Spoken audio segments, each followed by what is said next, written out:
Well,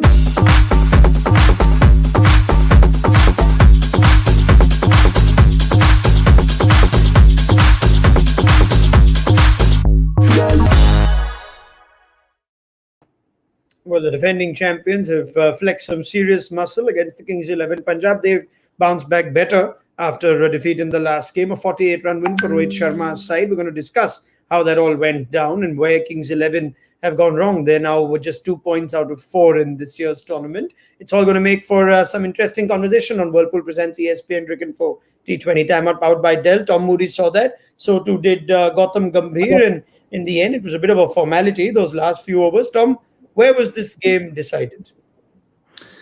I think in the first innings where Mumbai Indians probably got 25 to 30 more runs than they really should have, and posted a total which I think was, very much on the high side of what a past score should have been, and exposed Kings 11's weakness, which is something we've talked about leading into the IPL and also as the early parts of the IPL has unfolded. So they've been exposed there. Mumbai showed again why they're a quality side. They've got some quality depth there, and they're finding form at the right time. They needed to turn this game around, and they did it very well.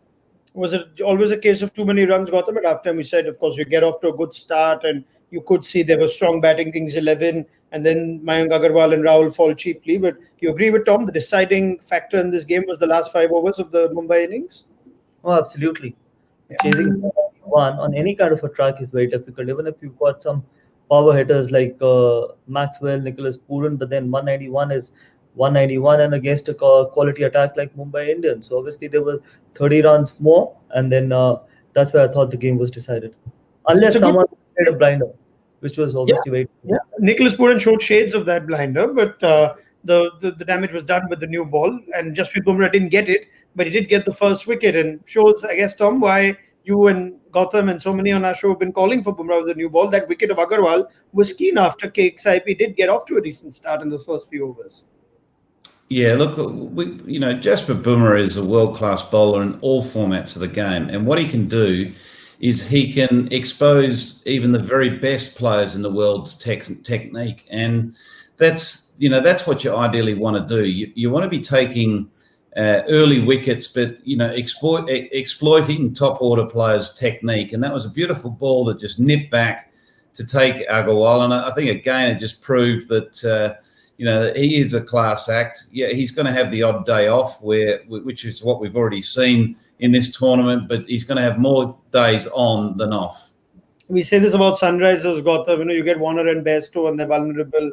It's now getting to a point where we're saying about KXIP, if you get Agarwal and Rahul, they're vulnerable. Pooran showed shades, but that Glenn Maxwell innings, 11 of 18, these sorts of games where you want your big overseas batters to pull their weight, don't you?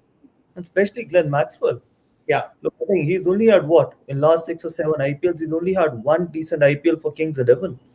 I think the amount of money he's been bought at, I don't know. I think it's just too hot and cold, and he looks completely out of sorts. See, sometimes, obviously, it's T20 cricket. You might be chasing 15, 20 runs, but he doesn't look the player what he was looking against England since he's arrived in the IPL.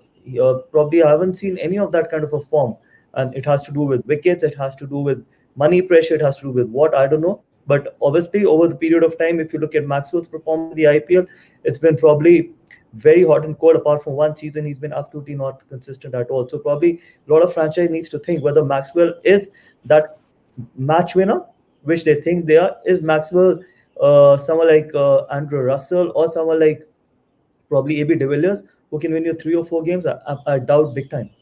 Yeah, I mean, every time a Glenn Maxwell failure comes about, this is a conversation worth having, Tom. And he goes for big money. He's such a good player for Australia. What happens? This sort of innings today, though, can you explain it? Sometimes he goes too hard too early and gets out. But 11 of 18, he struggled when Nicholas Pooran's taking the bowling onto the other end. Can you explain that Maxwell innings today? I can't explain it. What I can, I suppose, consider as a potential obstacle which he's facing in the IPL is that because he doesn't face this issue in any other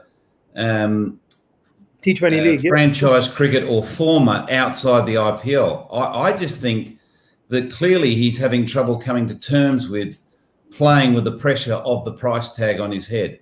We've seen it before with other players, and it just appears that we're not seeing the same Maxwell as what we see in the Big Bash or what we see when he's playing for Australia. And it must be the fact that, it's a very condensed, as Gotham knows better than anyone, it's a very condensed, but it's a very high pressure environment in the IPL. And, it's also scrutinised. Your performances are scrutinised to great detail. And, maybe that is just becoming a little bit overwhelming for him. I reckon, Ron, I reckon that it's probably a lot to do with quality of cricket in IPL as well. Because when he plays for Australia, he's got some quality players around him. There's not as much of pressure. When he plays for Australia, he's got Steve Smith and other guys. And then at the same time, when he plays Big Bash and other leagues, it's probably not the same quality as well. There's less pressure. So a lot of franchise probably from now on, unless and until he just turns this season into a completely different one, a lot of franchise really need to give it a serious thought, whether is Glenn Maxwell that worth of money, which people think that he is, because he's not delivered anything in this IPL apart from that one season when he delivered for Kings 11. So it's not that he's had one bad season. Probably he's only had one good season throughout his IPL career.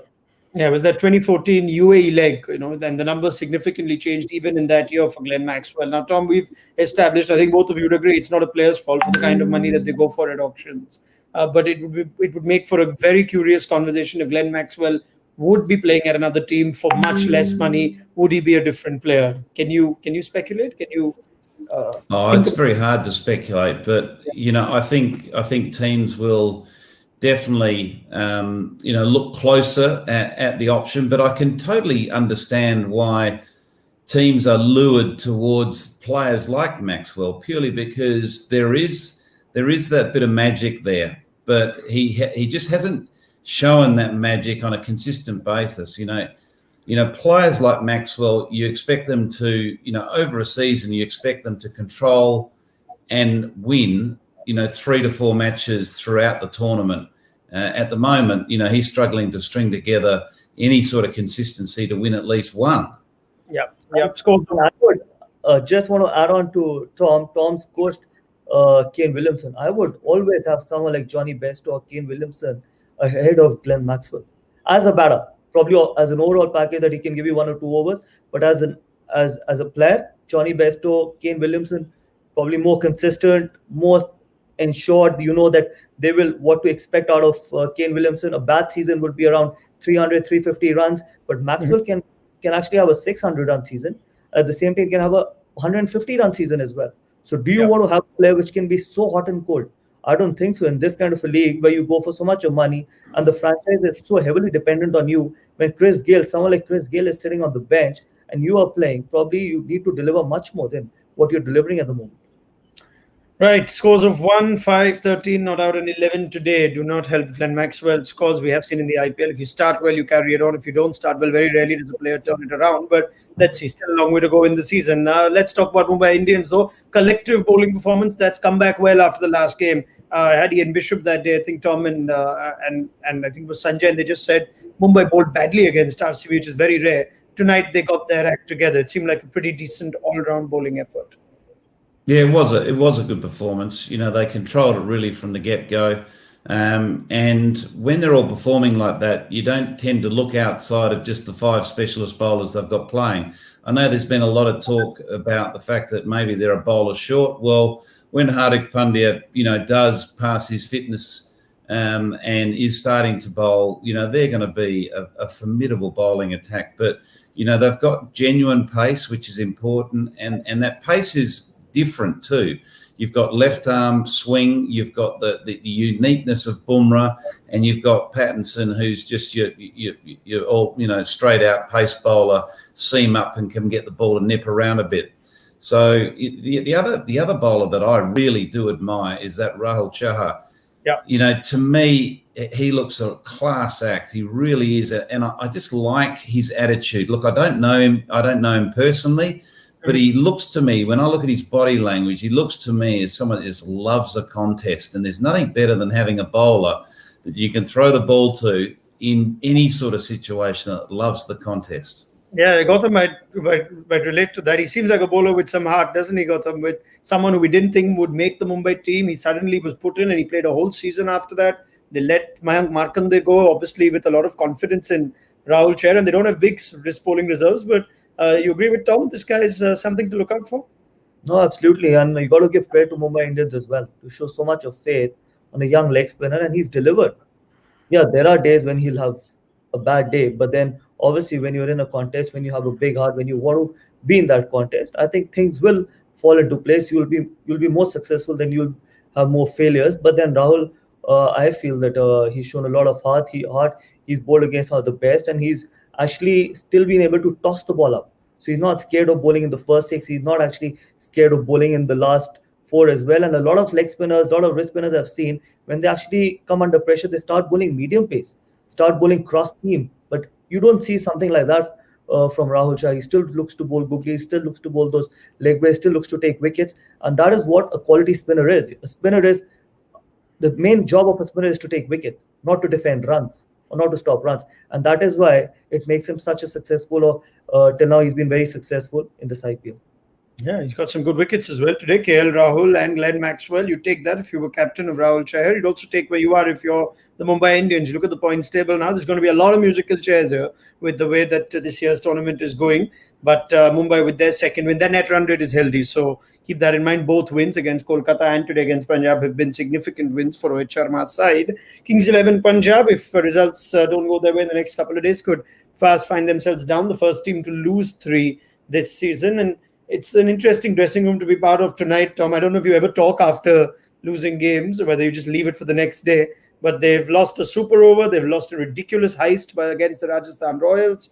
And this is another game where they felt that they were in control of that innings for at least 14, 15 overs, and then all hell broke loose. It's an interesting dressing room to have to lead at this point. Well, just looking towards the end of the game, it was a very interesting dugout. You could see that the team was very deflated. The body language wasn't great. I think it is important to talk, but it's important to leave those losses behind after you've had that chat. And I don't think it's a discussion of anything over the top. There's no point sort of being overly firm with the team, because what you're needing to do is retain whatever confidence you do have to move forward, because it's still early in the tournament. They can win the next 4 games in a row. There's no reason why they can't. They've got some, world-class players amongst their team. I think their biggest challenge is getting the combination of their playing 11 right. And that's got nothing to do with the players. That's got to do with the management getting that right. Yeah, you go with that, Gautam, that we're reaching that phase now where teams have to know what their best combination is. The ones that do end up doing a lot better. Very much. And I think over a period of last 4 games, we've seen that, your batting will always be under pressure if you're not able to stop the opposition to around 150, 160. The moment they end up getting 180, 190, you can have Chris Gayle in this batting lineup. He will be under pressure. So they got to get their bowling sorted. And what we spoke about during the pre-match show, that what does Jimmy Neeshon's job in this playing 11? I think he's bowled 4 overs, yes, because he only played with 5 bowlers. But at the same time, at number 7, he will not win you a game if you need 12 or 13 runs per over. So rather have a pure bowler or someone like Chris Jordan who can actually bowl well in the death. Their biggest issue is their death bowling. You can't concede 50 or 60 runs in the last 3 or 4 overs. That's where you end up losing the game as well. We keep talking about momentum, going into the dressing room with that momentum on your side. But every time you see Kings 11 bowling first, they end up losing that momentum. They go into the dressing room with no momentum at all. And then from there on, your batting is always under pressure. So you've got to sort out whether you want Chris Jordan or you want a pure bowler like Mujib. Because 6 batters show faith in them, and they got to go with the same strategy what KKR or other franchises have gone. You got to strengthen your bowling. All right. Well, 84 conceded today in 4 overs at the death, 82 in the game against Rajasthan. So there's a lot for Anil Kumble and KL Rahul to figure out. Many thanks, Gautam Gambhir, Tom Moody. Another day in the IPL done. Another day when the team batting first has managed to win. That's 10 out of 13. And we'll keep that score counting and going on. Whirlpool presents ESPN Cricket for T20 timeout powered by Dell. CSK Sunrisers tomorrow. Do join us for pre-match comments at 7 p.m. IST. Until then, it's bye-bye.